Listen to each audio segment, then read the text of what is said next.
Hi, I'm Jody, and I want to show you a cool quilting trick. Have you ever had a project where they ask for a gazillion half square triangles? Well, guess what? You can produce 16 of those bad boys at once. Watch this. In this case, I want to make 2.5-inch half square triangles that will sew into the quilt at 2 inches. So I'm going to start with two 8-inch pieces of fabric and put them right sides together. I've drawn a line vertically and horizontally down the middle at the 4-inch mark on the lighter fabric. I'm going to line these up really good so that you can't see the back fabric all the way around. I've added a couple of pins just to keep it from slipping. And now I'm going to sew a 1/4-inch seam on both sides of each line.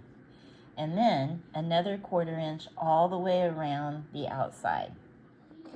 If you don't have a 1/4-inch foot with a guide on it for your machine, I highly recommend that you get one.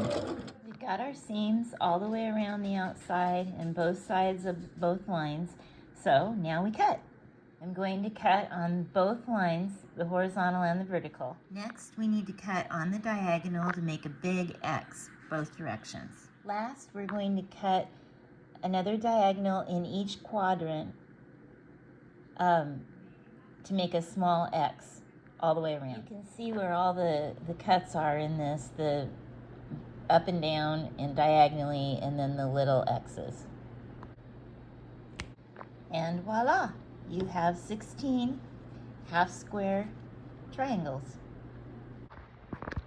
I have looked for a reference chart and tried to come up with a mathematical formula, because I'm kind of nerdy that way, to help you know what size large squares you need to start with to produce a certain size half square triangle.